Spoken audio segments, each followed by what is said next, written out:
Hello dear students, जैसा कि हम सब कॉमर्स ऑफिशियल में इस समय साझेदारी के बारे में अध्ययन कर रहे हैं और पिछले दो वीडियो में हमने साझेदारी के बारे में पढ़ा। साझेदारी से आशय, साझेदारी की विशेषता, साझेदारी से संलेख के अभाव में लागू होने वाले नियम, साझेदारी से संलेख की प्रमुख बातों के बारे में पढ़ा। आज हम एक नए वीडियो के माध्यम से साझेदारी संस्था या साझेदारी फर्म में खोले जाने वाले खातों के बारे में पढ़ेंगे कि साझेदारी फर्म में कौन कौन से खाते खोले जाते हैं और उनका क्या प्रयोग है, संस्था के लिए क्या प्रयोग है और व्यक्तिगत रूप से साझेदारों के लिए क्या प्रयोग है।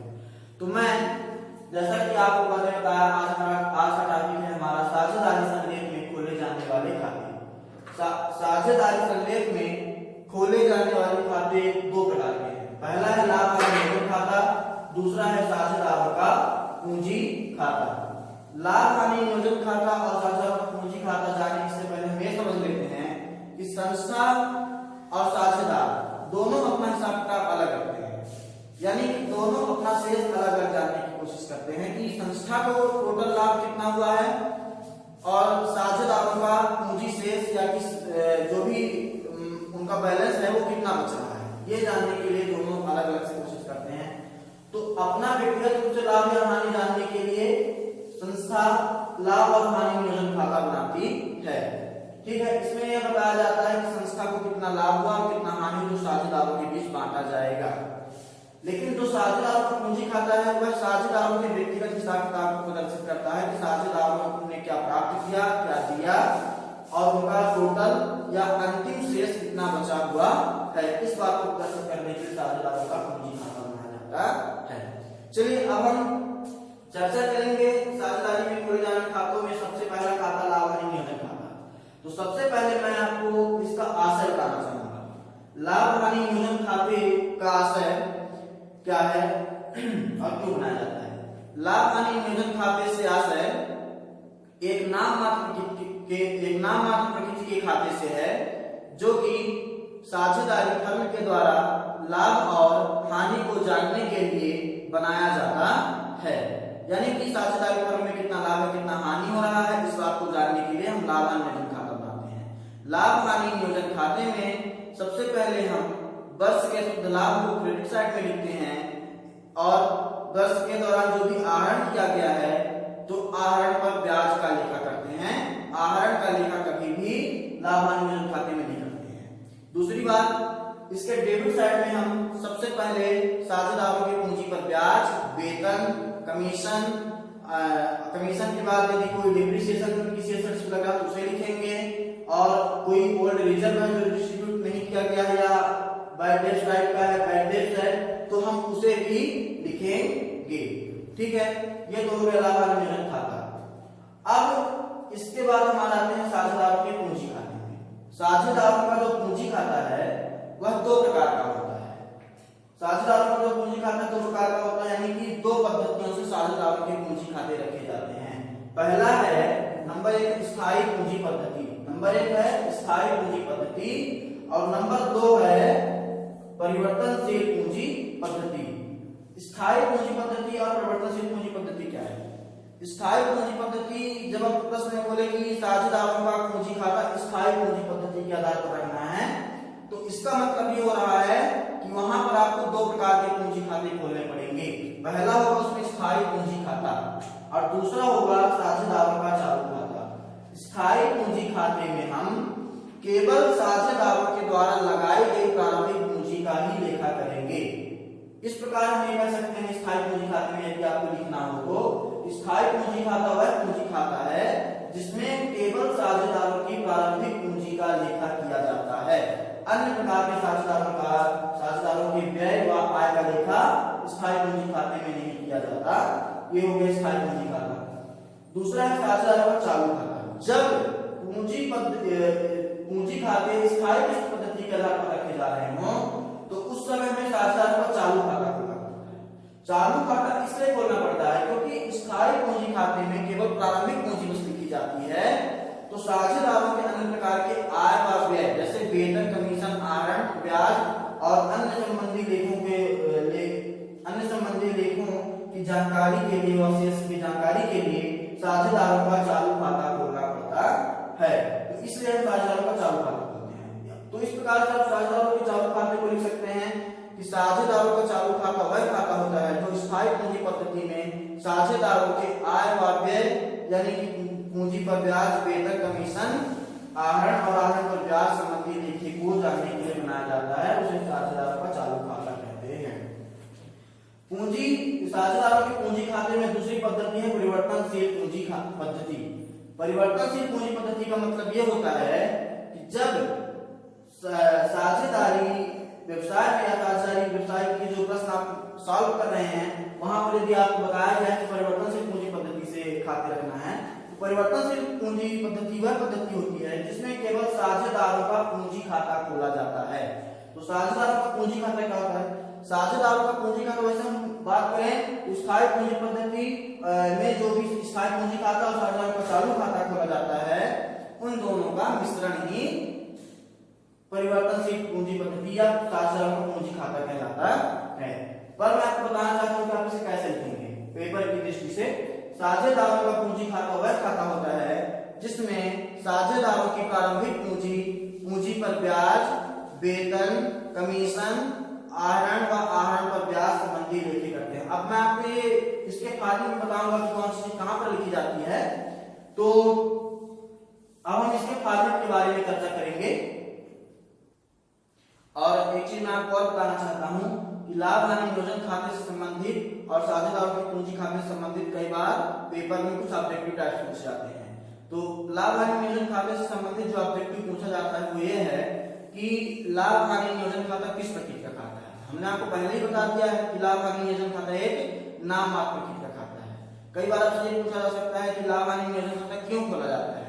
तो लाभ हानि नियोजन खाता साझेदारी व्यवसाय में होने वाले लाभ या हानि को जानने के लिए बनाया जाता है। फिर दूसरा है कि साझेदारी जो पूंजी खाते से संबंधित ऑब्जेक्टिव हैं, पूंजी खाते से संबंधित जो ऑब्जेक्टिव ये पूछे जाते हैं कि स्थायी पूंजी खाते का शेष हमेशा कैसा रहता है। तो स्थायी पूंजी खाते का शेष हमेशा स्थिर रहता है। कई जगह शेष का मतलब ये पूछता है कि पूंजी खाते, स्थायी पूंजी खाते का शेष डेबिट रहता है क्रेडिट। तो आप लोग जान लीजिए कि स्थायी पूंजी खाते का शेष हमेशा क्रेडिट रहता है, जबकि चालू खाते का और साझेदारों की पूंजी खाते का शेष हमेशा परिवर्तनशील यानी डेबिट व क्रेडिट दोनों हो सकता है या परिवर्तनशील रहता है। एक बार पुनः बता रहा हूं, स्थायी पूंजी खाते का शेष स्थिर रहता है।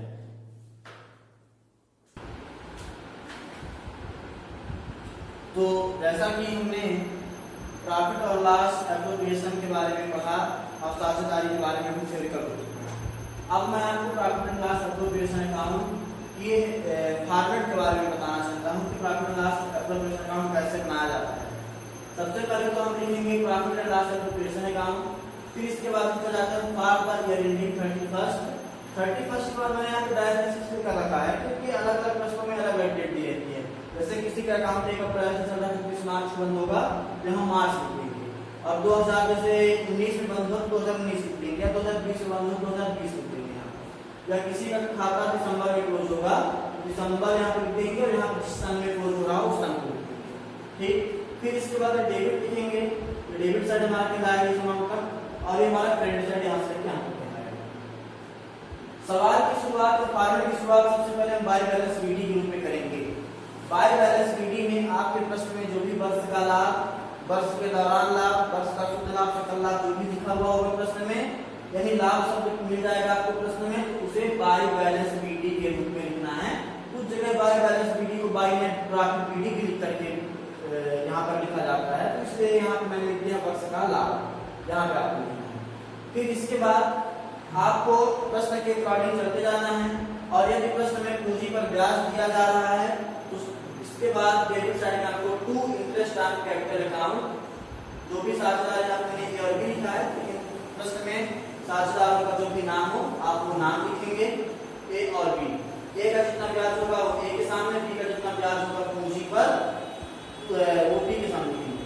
पूंजी पर ब्याज के संदर्भ में मैं आपको एक बात बताना चाहता हूँ कि पूंजी पर ब्याज आप तभी देंगे जब फर्म को, या जो फर्म का वर्ष के दौरान लाभ है या वर्ष का जो लाभ है पूंजी पर ब्याज जब उससे कम। यदि वर्ष के लाभ से पूंजी का ब्याज ज्यादा होता है तो ऐसी दशा में पूंजी पर ब्याज नहीं दिया। इस बात को आप ध्यान रखेंगे, जब कभी भी पूंजी पर ब्याज वर्ष के लाभ से ज्यादा हो जाए तो पूंजी पर ब्याज नहीं देंगे और लाभ हानि का विभाजन वहां पर पूंजी के अनुपात में करना पड़ेगा। ये मैं पूंजी पर ब्याज के संदर्भ में आपको विशेष बता रहा था।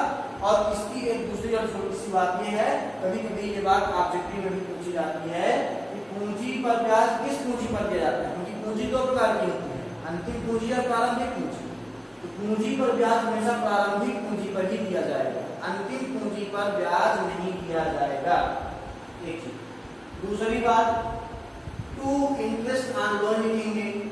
Interest on loan, interest on loan का मतलब ये हो गया कि जब प्रश्न में किसी भी साझेदार को ऋण दिया जा रहा है, किसी साझेदार ने ऋण दिया उस संस्था को, तो उस ऋण में जो भी हम ब्याज देते हैं उसको, क्योंकि ऋण पर ब्याज देना अनिवार्य है, मैंने आपको साझेदारी संलेख में बताया था कि ऋण पर ब्याज देना अनिवार्य है।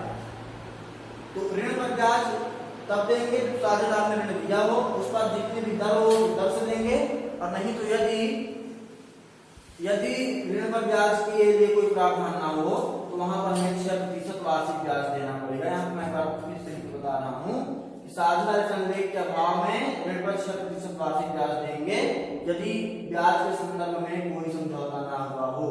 ठीक है, इसको आप ध्यान रखेंगे। फिर इसके बाद यदि प्रश्न में किसी साझेदार को वेतन या कमीशन, या कई बार वेतन कमीशन दोनों दिया जाएगा, तो आपको सैलरी टू पार्टनर देंगे, और कमीशन यदि दिया जा रहा है अलग से तो उसको टू कमीशन टू पार्टनर अलग से देंगे, और जिसको दिया जा रहा होगा उसका नाम और अमाउंट लिख देंगे। ठीक है, और टोटल करने के बाद बाहर लिख देंगे। पर हाँ ध्यान रखिएगा, ये नहीं कहना है कि सैलरी और कमीशन का टोटल एक साथ होना है, सैलरी अलग होगी, कमीशन अलग होगा, है ना। दोनों साझेदारों को यदि वेतन दे रहा है तो दोनों का वेतन जोड़ के बाहर लिखना है, दोनों को यदि कमीशन दिया जा रहा है तो दोनों को कमीशन जोड़ के बाहर लिखना है। ठीक है, फिर इसके बाद इसमें लिखते तो और कई चीजें हैं, जैसा कि मान लीजिए प्रश्न में जब कभी भी बैड डेट्स बोल दिया जाए तो उसे टू बैड डेट्स भी लिखते हैं हम। कभी भी किसी संपत्ति पर यदि ह्रास लगा रहा है तो डेप्रिसिएशन भी लिखते हैं उस पर। ठीक, इसके बाद अब हम इसके बाद क्या करेंगे कि दोनों एक चीज और, फिर इसके बाद हम प्रश्न में देखेंगे कि क्या आहरण पर ब्याज दिया जा रहा है। यदि आहरण पर ब्याज दिया जा रहा है, आहरण पर ब्याज की बात कर रहा हूं, यदि प्रश्न में आहरण है और आहरण पर ब्याज दिया जा रहा है तो लाभ हानि नियोजन खाते के क्रेडिट साइड में आपको आहरण पर ब्याज लिखना पड़ेगा। एक ये बात होगी। हाँ, अब एक बात मैं आहरण पर ब्याज के संदर्भ में बता रहा हूं कि कई बार प्रश्न में ऐसा होता है कि आहरण पर ब्याज की दर भी दी रहती है और ब्याज निकाल करके भी प्रश्न में बता देता है। तो ऐसी स्थिति में आप प्रश्न में जो निकाला हुआ ब्याज होगा उसी ब्याज को यहाँ पर लिखेंगे और दोनों का टोटल यहाँ पर करके लिखेंगे। ठीक है, और बाकी चीजें क्रेडिट साइड में ज्यादा कुछ नहीं आएंगी। अब इसके बाद लास्ट में आपको क्या करना है, वर्किंग नोट में दोनों साइड का टोटल करना है। वर्किंग नोट में दोनों साइड का टोटल मतलब क्रेडिट साइड का भी टोटल कर लेंगे, है ना। जैसे मान लीजिए क्रेडिट का टोटल किया हमने 10,000 मान लीजिए सपोज है टोटल 10,000 और डेबिट का भी टोटल कर लेंगे। ये चीज आपको लास्ट में आएगी ना, इसको इसलिए मैं नहीं बता रहा हूं दोनों चीजों को, ये लास्ट में आपके आएंगे। डेबिट का भी मान लीजिए हमने टोटल कर लिया और डेबिट का टोटल मान लीजिए हमारा 8,000 है। समझिए इस बात को ध्यान से कि क्रेडिट का टोटल हमारा जो है वो 10,000 रुपए है और डेबिट का टोटल 8,000 रुपए है। तो क्योंकि क्रेडिट का टोटल ज्यादा होगा या जिस भी पक्ष का टोटल ज्यादा होगा तो उसे हम उधर लिखेंगे और साथ ही कम वाले को ट्रांसफर करेंगे बिल्कुल सामने बराबरी में ट्रांसफर करेंगे। ये मैं एक बना रहा हूं, जैसे तीर जाता है सीधे उसी के समान इसको हम सीधे लिखेंगे यहाँ पर।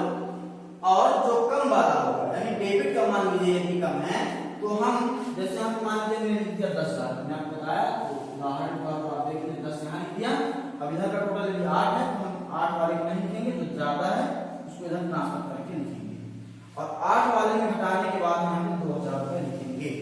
यानी कि यहाँ पे 10 में से 8 में घटा दिया, जो 2,000 आया वो लिखा गया।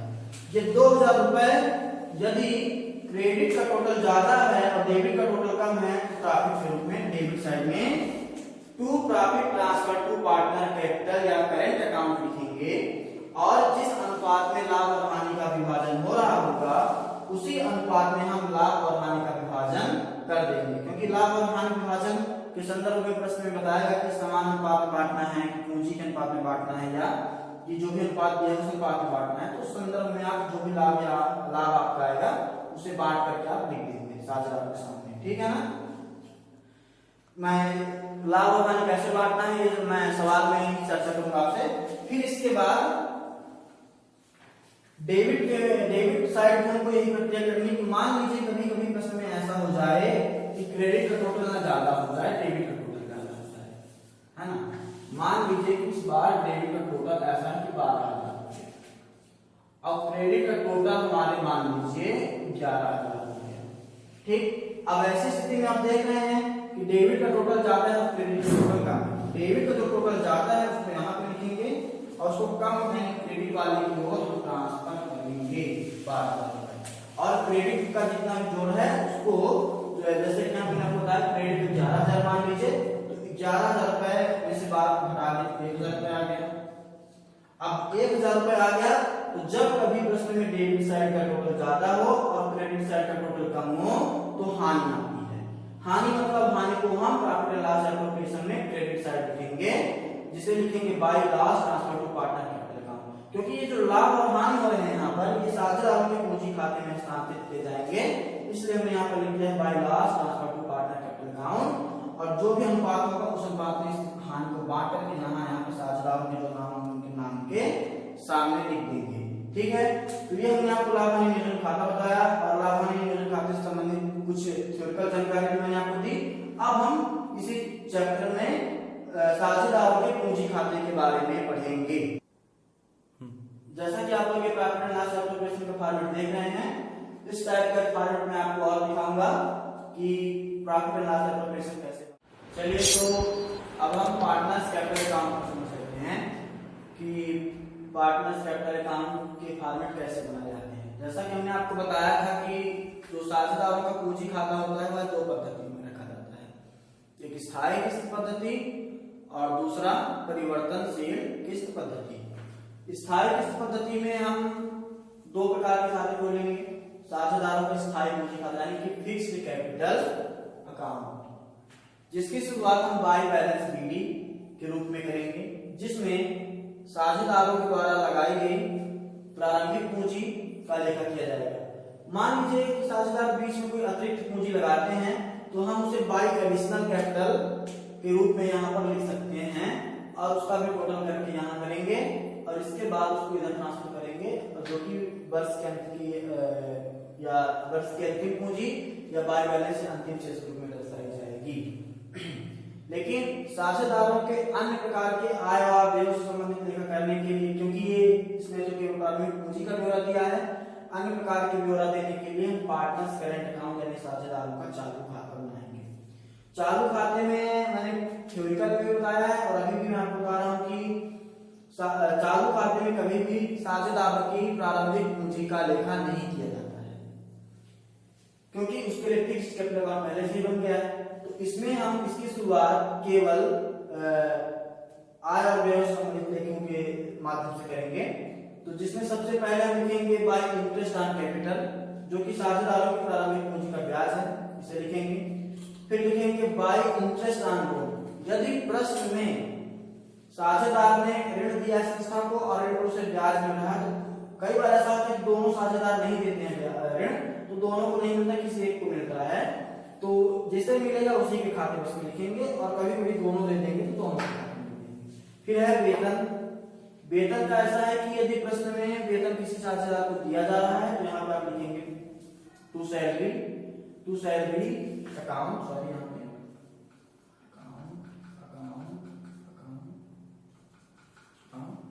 तो यहाँ पर यदि किसी साझेदार को वेतन दिया जा रहा है तो या तो एक को दिया जाएगा पर्सनली तो उसके खाते में लिखेंगे पर्सनली, यदि दोनों को कभी कभी दिया जाता है तो दोनों के खाते में लिखेंगे। फिर कमीशन लिख देंगे, यदि साझेदारों को कमीशन दिया जा रहा है तो उनका कमीशन लिख देंगे।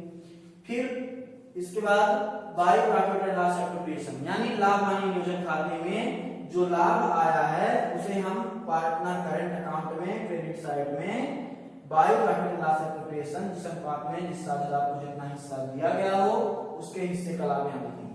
ठीक, बैलेंस शीट के बारे में बैलेंस शीट के बारे में चर्चा लास्ट में करेंगे। इसके बाद डेबिट साइड में आ जाएंगे। डेबिट साइड में लिखेंगे टू ड्राइंग। सबसे पहले लिखा जाएगा टू ड्राइंग। ड्राइंग का मतलब हमने आपको अपने प्रश्न में बताया था कि जब साझेदार कोई भी पैसा है पूंजी अपने व्यापार से निजी प्रयोग में निकालता है तो उसे ड्राइंग का आहरण कहते हैं। तो आहरण का लेखा यहाँ पर करेंगे, लाभ हानि नियोजन खाते में आहरण का लेखा नहीं करेंगे। To interest on drawing, interest on drawing में आहरण पर ब्याज का लेखा लाभ हानि नियोजन खाते में क्रेडिट साइड किया गया था और उसका लेखा यहाँ भी किया जाएगा। इस साझेदार का जितना ब्याज है उसे खाते में लिख देंगे। इसके बाद डेबिट व क्रेडिट दोनों साइड का टोटल करेंगे, यानी इधर का भी पूरा टोटल करेंगे इन सबका और इधर का भी करेंगे रफ कार्य में। और जिधर का टोटल ज्यादा हो, मान लीजिए क्रेडिट का ज्यादा हो दोनों का, इन दोनों का पैसा क्रेडिट में यहाँ लिखेंगे। और यहाँ लिखने के बाद इस बैलेंस को यहाँ पर लिखने के बाद ये जोड़ी की मदों को घटा देंगे और घटाने के बाद जो भी शेष आएगा उसको यहाँ पर लिखेंगे। ध्यान दीजिएगा, यहाँ पर लिखेंगे, है ना, यहाँ पे जितना जिस साझेदार का घटाने के बाद आया दोनों को अलग अलग घटा के देंगे। पर कभी कभी ऐसा हो जाता है, मान लीजिए इन जनरली यहाँ पे तो नहीं होगा लेकिन आगे कुछ चैप्टर में ऐसा होगा कि डेबिट का टोटल ज्यादा होगा और क्रेडिट का टोटल कम होगा। तो जब कभी डेबिट का टोटल ज्यादा हो जाए तो उसको क्रेडिट में ट्रांसफर करेंगे और यहाँ पूरे मदों को जोड़ने के बाद घटाएंगे और घटाने के बाद जो आएगा तो उसे बैलेंस सीडी के रूप में लिखेंगे। तो इसलिए यहाँ पर इसका है बैलेंस सीडी का प्रयोग। ठीक है, तो अब हम ये तो समझे कि स्थायी पूंजी पद्धति में खाते कैसे रखे जाते हैं। अब हम आपको परिवर्तनशील पूंजी खाते में खोले जाने वाले खाते को बताएंगे। जैसा कि हमने साझेदारी की पूंजी पद्धति में दूसरा खाता मतलब कि बताया था कि दो पद्धतियां होती हैं, एक स्थायी पूंजी पद्धति और दूसरी परिवर्तनशील पूंजी पद्धति।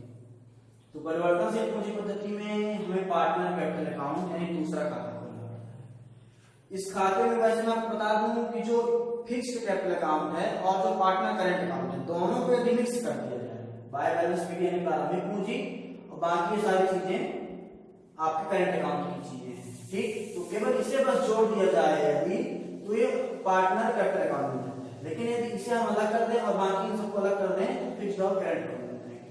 तो यानी इस प्रकार में कह सकते हैं फिक्स्ड और करंट अकाउंट का मिक्सअप पार्टनर करंट अकाउंट है।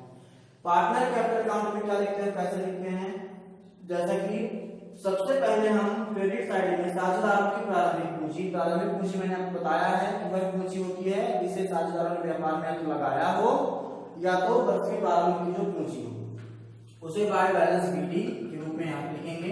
फिर इसके बाद साझेदारों को पूंजी पर जो भी आपने लाभ हानि नियोजन खाते में ब्याज दिया हो वो लिखेंगे बाय इंटरेस्ट ऑन कैपिटल के रूप में दोनों साझेदारों को। फिर यदि प्रश्न में लोन है, फिर प्रश्न में यदि लोन दिया गया है और यदि आप लोन पर ब्याज दे रहे हैं या मिल रहा है किसी साझेदार को तो बाय इंटरेस्ट ऑन लोन उसके खाते में डाल देंगे। फिर यदि प्रश्न में साझेदार को वेतन दिया जा रहा है तो वेतन देंगे, कमीशन दिया जा रहा है तो कमीशन देंगे, जितने जिस साझेदार को दिया जाएगा उसी के खाते में लिखेंगे, दोनों को दिया जाएगा तो दोनों में लिखेंगे। प्रॉफिट एंड लॉस एप्रोप्रिएशन क्योंकि जितने साझेदार होंगे तो लाभ या हानि का कुछ न कुछ हिस्सा जरूर होगा तो उसे दिया जाएगा, ठीक है। और इसके बाद हम डेबिट साइड में आएंगे। सबसे पहले हम लिखेंगे टू ड्राइंग मतलब ये होगा कि जो भी साझेदारों ने आहरण किया है उसे हम लिखेंगे और दोनों साझेदारों को लिख देंगे, यदि है तो, नहीं है तो कोई बात नहीं। और इंटरेस्ट ऑन ड्राइंग यदि ड्राइंग पे इंटरेस्ट देने का प्रावधान है तो उसे लिखेंगे। एक चीज और जो कि करंट अकाउंट में बताने से शायद रह गई थी, मैं आपको यहाँ बताना चाहता हूँ, जिस प्रकार यहाँ बाय पेमेंट एप्रोप्रिएशन यानी लाभ हानि नियोजन खाते का लाभ यदि हो रहा है लिखेंगे, उसी प्रकार यदि लाभ हानि नियोजन खाते में हानि हुई है तो उसे P&L एप्रोप्रिएशन अकाउंट में लिखेंगे और हानि जो भी है उसको यहाँ लिखेंगे, यानी यहाँ मैं लिख दे रहा हूँ हानि और यहाँ मैं लिख दे रहा हूँ लाभ, ठीक है। यानी कि जो भी आपको लाभ हानि नियोजन खाते में हानि होगी उसे यहाँ पे लिखेंगे। इसके बाद जैसा कि आप जोड़ते चले आ रहे हैं, बैलेंस निकालते चले आ रहे हैं, सबसे पहले क्रेडिट को जोड़ेंगे, फिर इसके बाद डेबिट को जोड़ेंगे और जिधर यानी जिस साइड डेबिट या क्रेडिट जिसका भी योग ज्यादा हो उसको कम वाले, मान लीजिए क्रेडिट का ज्यादा है तो डेबिट में लाएंगे, डेबिट का ज्यादा है तो क्रेडिट में ले जाएंगे और जिधर बैलेंस ले जा रहे हैं तो घटाने के बाद जो आएगा उधर ही बाय बैलेंस, यदि डेबिट का ज्यादा है क्रेडिट में ले जा रहे हैं तो बाय बैलेंस सीडी और यदि क्रेडिट का ज्यादा है, डेबिट में ले जा रहे हैं, कवन डेबिट में ले जा रहे हैं, तो उसे हम टू बैलेंस,